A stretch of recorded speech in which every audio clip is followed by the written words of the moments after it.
سامعین، آج کا ہمارا موضوع ہے اہل سنت والجماعت کون؟ حضرت عبداللہ بن عمرو رضی اللہ تعالی عنہما روایت کرتے ہیں کہ رسول اللہ صلی اللہ علیہ وآلہ وسلم نے ارشاد فرمایا، بنی اسرائیل 72 فرقوں میں تقسیم ہوئے اور میری امت 73 فرقوں میں تقسیم ہوگی، اور یہ سب جہنمی ہوں گے سوائے ایک فرقہ کے۔ صحابہ رضی اللہ تعالی عنہ نے عرض کیا، حضور وہ کون سا فرقہ ہوگا؟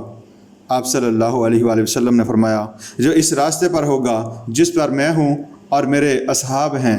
آج رسول اللہ صلی اللہ علیہ وآلہ وسلم کے اس فرمان کی صداقت ظاہر و باہر ہے۔ امت فرقوں میں بڑھ چکی ہے اور ہر فرقہ اپنے آپ کو حق پر سمجھتا ہے اور مطمئن ہے۔ نہ صرف یہ بلکہ دوسروں کو حق سے منحرف سمجھتا ہے۔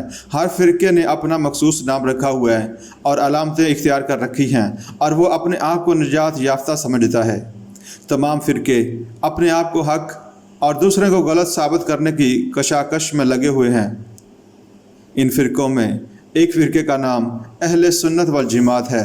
بلا شبہ یہ نام نہایت جامع اور خوب ہے، کیونکہ اسی فرقے کو آپ صلی اللہ علیہ وآلہ وسلم نے جنتی فرمایا ہے، اور یہی وہ فرقہ ہے جس کے افراد کا یہ زعم ہے کہ وہ حق پر ہیں۔ حضرت ارباز بن ساریہ رضی اللہ تعالی عنہ سے روایت ہے کہ رسول اللہ صلی اللہ علیہ وآلہ وسلم نے فرمایا، تم میں سے جو میرے بعد زندہ رہے گا وہ بڑے اختلاف دیکھے گا، تو ایسی حالت میں تم اپنے اوپر میرے طریقے اور میرے خلفائے راشدین کے طریقے کی پیروی لازم کر لینا، اس کو مضبوطی سے تھام لینا اور دانتوں سے پکڑ لینا، اور دین میں نئی نکالی ہوئی باتوں سے اپنے آپ کو الگ رکھنا، اس لیے کہ دین میں نکالی ہوئی ہر بات بدعت ہے اور ہر بدعت گمراہی ہے۔ نام کی حد تک تو یہ فرقہ سب سے اعلیٰ ہے، کیونکہ اس میں رسول اللہ صلی اللہ علیہ وآلہ وسلم کی سنت اور صحابہ اکرام رضی اللہ تعالی عنہ کے تعامل پر کفایت کی گئی ہے۔ سنت رسول صلی اللہ علیہ وآلہ وسلم کی اہمیت تو واضح ہے کہ رسول اللہ صلی اللہ علیہ وآلہ وسلم کے طریقے کو اللہ تعالیٰ نے انسانوں کے لیے نمونہ کے طور پر پیش کیا ہے۔ آپ انسان کامل تھے اور آپ صلی اللہ علیہ وآلہ وسلم کی زندگی بہترین نمونہ ہے۔ آپ صلی اللہ علیہ وآلہ وسلم کا ہر عمل معیار کی اعلیٰ ترین سطح پر ہے۔ امت کے افراد کے لیے آپ کے کردار و عمل کی کمائی کا پیروی تو ممکن نہیں، کیونکہ وہ براہ راست اللہ تعالیٰ کی حفاظت میں تھے۔ ہاں، ان کے طریقے پر چلنے کی افراد امت کو تعلیم دی گئی۔ اللہ تعالیٰ کا ارشاد ہے، وَمَا آتَاكُمُ الرَّسُولُ فَخُذُوهُ وَمَا نَهَاكُمْ عَنْهُ فَانْتَهُوا، جو تمہیں رسول دیں وہ لے لو اور جس سے روکیں اس سے رک جاؤ۔ جہاں تک اصحاب رسول صلی اللہ علیہ وآلہ وسلم کی پیروی کا تعلق ہے تو ان کے عمل کو صحت کی سند رسول اللہ صلی اللہ علیہ وآلہ وسلم نے عطا فرمائی ہے۔ حضرت عبداللہ بن مسعود رضی اللہ تعالی عنہ فرماتے ہیں کہ حضرت محمد صلی اللہ علیہ وآلہ وسلم کے اصحاب امت کے بہترین لوگ تھے، دلوں کے اعتبار سے انتہا درجے کے نیک، علم کے اعتبار سے کامل، کم تکلف کرنے والے۔ اللہ نے انہیں اپنے نبی کی صحبت کے لیے اور اپنے دین کو قائم کرنے کے لیے چن لیا تھا، پس تم ان کی بزرگی کو سمجھو اور ان کے نقش قدم پر چلو، اور جہاں تک ممکن ہو ان کی عادات و اخلاق کو اختیار کرو۔ وہی لوگ ہدایت کے سیدھے راستے پر تھے۔ صحابہ اکرام رضی اللہ تعالی عنہ کی حقانیت پر رسول اللہ صلی اللہ علیہ وآلہ وسلم کے بہت سے فرمودات کتب احادیث میں موجود ہیں۔ ایک خطبے میں آپ صلی اللہ علیہ وآلہ وسلم نے فرمایا، میرے صحابہ اکرام کے حقوق کی ادائیگی کے بارے میں اللہ سے ڈرو، اللہ سے ڈرو، ان کو میرے بعد تختہ مشق نہ بنانا۔ یاد رکھو، جس نے ان سے محبت کی اس نے میری محبت کی۔ یاد رکھو، جس نے ان سے محبت کی اس نے میری محبت کی وجہ سے ان سے محبت کی، اور جس نے ان سے بغض رکھا اس نے مجھ سے بغض کی وجہ سے ان سے بغض رکھا، اور جس نے ان کو تکلیف پہنچائی اس نے مجھے تکلیف پہنچائی، اور جس نے مجھے تکلیف پہنچائی اس نے اللہ کو تکلیف دی۔ اور اس بات کا پورا خطرہ ہے کہ اللہ ایسے شخص کو مبتلا عذاب کر دے۔ اصحاب نبی صلی اللہ علیہ وآلہ وسلم کی فضیلت قرآن مجید میں ان الفاظ میں بیان ہوئی، والسابقون الاولون من المہاجرین والانصار والذین اتبعوہم بإحسان رضی اللہ عنہم ورضوا عنہ وأعد لهم جنات تجری من تحتها الانہار خالدین فیہا ابدا ذالک الفوز العظیم۔ اور مہاجرین اور انصار میں سے جنہوں نے ایمان لانے میں سبقت کی اور وہ جنہوں نے نیکوکاری کے ساتھ ان کی پیروی کی، اللہ ان سے خوش ہے اور وہ اللہ سے خوش ہیں، اور اس نے ان کے لیے باغات تیار کیے ہیں جس کے نیچے نہریں بہہ رہی ہیں، وہ ہمیشہ ان میں رہیں گے، یہ ہے بڑی کامیابی۔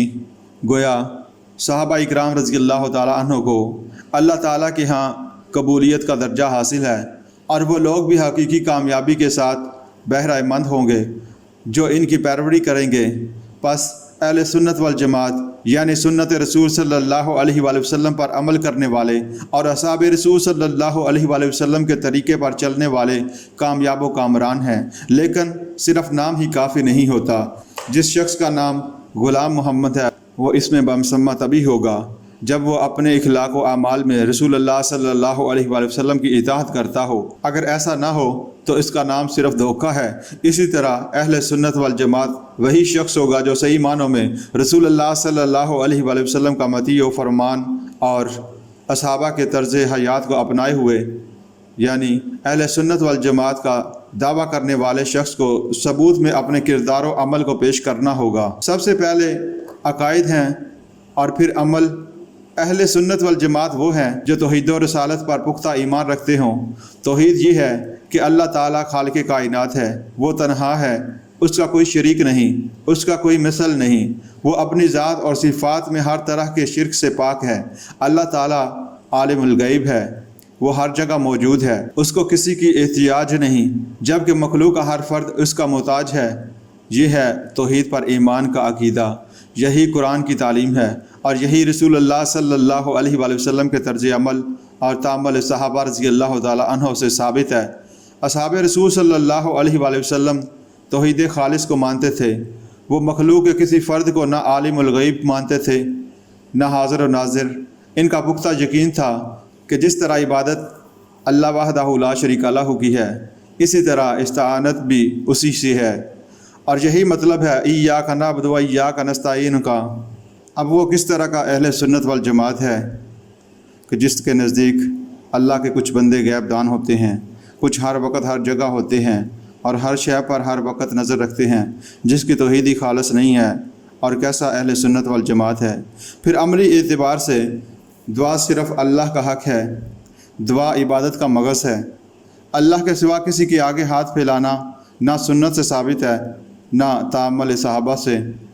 فوت شدہ بزرگوں کے سامنے اپنی حاجات بیان کرنا اور ان سے مدد چاہنا کیسا ہے؟ سنت تو یہ ہے کہ فوت ہونے والے کی نماز جنازہ پڑھی جائے، پھر دفن کیا جائے اور بار بار اللہ تعالیٰ سے اس کی بخشش کی دعا کی جائے، قبر کو پختہ نہ کیا جائے اور نہ ہی اس پر کوئی عمارت بنائی جائے۔ مسلمانوں کے قبرستان میں جا کر دیکھیں، جا بجا پختہ قبریں نظر آئیں گی اور ان پر کتبے لکھے ہوئے ہیں، کچھ پر عمارتیں بنائی گئی ہیں۔ کیا اللہ کے رسول صلی اللہ علیہ وآلہ وسلم نے اس کی اجازت دی ہے یا یہ اسوہ حسنہ اور سنت صحابہ رضی اللہ تعالیٰ عنہ سے ثابت ہے؟ یاد رکھیے سامعین، رسول اللہ صلی اللہ علیہ وآلہ وسلم کا طریقہ ہی بہترین طریقہ ہے۔ جمعہ کے خطبہ میں اکثر آپ نے یہ الفاظ سنے ہوں گے، خیر الہدی ہدی محمد صلی اللہ علیہ وآلہ وسلم، بہترین طریقہ محمد صلی اللہ علیہ وآلہ وسلم کا طریقہ ہے۔ پس اسی بہترین طریقے کو اختیار کرنے کا حکم اللہ تعالیٰ نے دیا ہے۔ رسول اللہ صلی اللہ علیہ وآلہ وسلم نے قبروں کو پختہ کرنے اور ان پر عمارت بنانے یا ان پر بیٹھنے سے منع فرمایا۔ رسول اللہ صلی اللہ علیہ وآلہ وسلم کی 3 بیٹیاں آپ کے سامنے فوت ہوئیں، ان کا کفن دفن آپ نے کیا۔ آپ نے ان کی قبروں کو نہ پختہ کیا، نہ ان پر عمارتیں بنائی اور نہ نام کی تختی لگائی۔ اس کے بعد اصحاب رسول صلی اللہ علیہ وآلہ وسلم کا طریقہ بھی یہی رہا۔ جو مسلمان رسول اللہ صلی اللہ علیہ وآلہ وسلم اور اصحاب رسول صلی اللہ علیہ وآلہ وسلم کے عمل کے خلاف عمل کرتا ہے، وہ کیسا اہل سنت والجماعت ہے؟ وہ تو سنت نبوی صلی اللہ علیہ وآلہ وسلم کو چھوڑ کر اپنی چاہت پوری کر رہا ہے۔ ظاہر ہے کہ جب رسول اللہ صلی اللہ علیہ وآلہ وسلم کے حکم اور عمل کو چھوڑ کر اپنی خواہش کے مطابق کام کیا جائے گا تو اس کا نتیجہ اچھا نہیں نکل سکتا۔ آج سامعین آپ دیکھتے ہیں کہ قبروں پر کیا کچھ ہو رہا ہے، ان کو غسل دیا جا رہا ہے، چادریں چڑھائی جا رہی ہیں، انہیں پختہ کیا جا رہا ہے، ان پر چڑھاوے چڑھائے جا رہے ہیں۔ کیا یہ اسوہ حسنہ سے ثابت ہے؟ کیا خلفائے راشدین رضی اللہ تعالیٰ عنہ نے ایسا کیا؟ ہرگز نہیں۔ تو وہ کیسے اہل سنت والجماعت ہیں جو قبروں پر میلے لگا رہے ہیں اور کئی طرح کے غیر مسنون کام کر رہے ہیں۔ رسول اللہ صلی اللہ علیہ وآلہ وسلم نے نکاح کو اپنی سنت قرار دیا ہے۔ آپ نے خود نکاح کیے، اپنی بیٹیوں کی شادیاں کیں۔ آپ صلی اللہ علیہ وآلہ وسلم کا اسوہ حسنہ ہمارے سامنے ہے۔ آپ صلی اللہ علیہ وآلہ وسلم نے سادگی کے ساتھ خاتون جنت حضرت فاطمہ رضی اللہ تعالی عنہا کا نکاح حضرت علی کے ساتھ کیا اور اسی سادگی کے ساتھ گھر سے رخصت کیا۔ نہ کوئی بارات تھی، نہ جہیز، نہ دعوت تھی۔ اسی طرح حضرات صحابہ رضی اللہ تعالی عنہ کا عمل تھا۔ اب رسول اللہ صلی اللہ علیہ وآلہ وسلم کے طریقے اور صحابہ اکرام رضی اللہ تعالی عنہ کے عمل کو چھوڑ کر بارات اور جہیز کو شادی کا لازمہ سمجھ لیا گیا ہے۔ بیٹی کو ہندوؤں کے طریقے کے مطابق جہیز تو دیا جاتا ہے مگر وراثت سے محروم کر دیا جاتا ہے۔ اسی طرح کی دوسری بہت سی خود ساختہ یا ہندوانہ رسمیں شادی کے موقع پر ضروری سمجھی جاتی ہیں۔ ہماری بیٹیاں جن کے لیے ہم یہ بے جا تکلفات اختیار کرتے ہیں، خاتون جنت رضی اللہ تعالی عنہا کے پاؤں کی خاک کے برابر بھی نہیں ہیں۔ نکاح اور شادی کا بہترین طریقہ وہی ہے جو آپ صلی اللہ علیہ وآلہ وسلم نے اختیار فرمایا۔ یہی مطلب ہے خیر الہدی ہدی محمد صلی اللہ علیہ وسلم کا، اور اسی بہترین طریقے کو صحابہ اکرام رضی اللہ تعالی عنہ نے اپنایا۔ کئی اہل سنت والجماعت کا دعویٰ رکھنے والے ایسے بھی ہیں جو تارک نماز ہیں مگر صرف زبانی طور پر عاشق رسول ہیں۔ کیا فرض نماز کو کبھی چھوڑا جا سکتا ہے؟ مسائل کی کتابوں میں دیکھیے، وہاں رسول اللہ صلی اللہ علیہ وآلہ وسلم کا طریقہ واضح کیا گیا ہے کہ آپ صلی اللہ علیہ وآلہ وسلم نے سفر میں بھی نماز ادا کی، بیماری میں بھی، حتیٰ کہ کفار کے ساتھ جنگ جاری ہو تو اس وقت بھی آپ صلی اللہ علیہ وآلہ وسلم نے اللہ کے حکم کے مطابق نماز ادا کی ہے۔ ترک صلاۃ کو آپ صلی اللہ علیہ وآلہ وسلم نے کفر قرار دیا۔ کتنے اہل سنت والجماعت ہیں جو اس کفر کو اختیار کیے بیٹھے ہیں اور مطمئن ہیں، 5 وقت مسجد سے نماز کا بلاوا سنتے ہیں کہ نماز کی طرف آؤ، کامیابی کی طرف آؤ، مگر ٹس سے مس نہیں ہوتے۔ وہ بھی اپنے کو اہل سنت والجماعت قرار دے رہے ہیں۔ یہی حال باقی فرائض دینی کا ہے۔ سامعین یاد رکھیے، رسول اللہ صلی اللہ علیہ وآلہ وسلم کے فرمان کے مطابق یقیناً نجات یافتہ فرقہ اہل سنت والجماعت ہی ہے، لیکن اہل سنت والجماعت کو نجات یافتہ فرقہ سمجھنے والوں کو ان الفاظ کا مطلب بھی سمجھنا ہوگا۔ جب عمل اور کردار سنت رسول صلی اللہ علیہ وآلہ وسلم اور عمل صحابہ رضی اللہ تعالی عنہ کے مطابق نہ ہوگا تو صرف نام سے نہ اللہ کو دھوکہ دیا جا سکتا ہے اور نہ رسول اللہ صلی اللہ علیہ وآلہ وسلم کو۔ قرآن مجید میں ہے کہ اللہ کو دھوکہ دینے والے اللہ کو نہیں بلکہ خود اپنے آپ کو دھوکہ دیتے ہیں۔ جب مہلت عمر ختم ہو گئی تو صرف پچھتاوا ہی پچھتاوا رہ جائے گا اور کچھ بننا پڑے گا، کیونکہ نافرمانیوں کی تلافی کا وقت گزر چکا ہوگا، اور امر نواہی میں غلطی ہو جانا یا کبھی کوتاہی ہو جانا اور بات ہے، جبکہ جان بوجھ کر خلاف سنت کاموں کو اپنائے رکھنا اور بات ہے۔ کبھی کسی عذر کی بنا پر نماز کا قضا ہو جانا ممکن ہے مگر کسی مسلمان کا بے نمازی ہو جانا ممکن نہیں۔ کسی بڑے چھوٹے کے کہنے پر یا کسی کی پیروی کرتے ہوئے رسول اللہ صلی اللہ علیہ وآلہ وسلم کے فرامین کی خلاف ورزی کسی مسلمان کو زیب نہیں دیتی، چاہے وہ اہل سنت والجماعت کا دعوے دار ہو۔ کیا کوئی اہل سنت والجماعت تارک نماز ہو سکتا ہے؟ اسلام کو مکمل دین سمجھنے کے باوجود بدعات اختیار کر سکتا ہے؟ شادی بیاہ کے موقع پر فضول خرچی، نمود نمائش، غیر مسنون رسمیں اختیار کر سکتا ہے؟ رسول اللہ صلی اللہ علیہ وآلہ وسلم کے منع کرنے کے باوجود قبریں پختہ بنانا، اللہ کے سوا دوسروں سے استعانت کر سکتا ہے؟ قبروں پر چادریں چڑھانے، غسل دینے کو ثواب کا باعث سمجھ سکتا ہے؟ بیٹیوں کو وراثت سے محروم کر سکتا ہے؟ ہرگز نہیں۔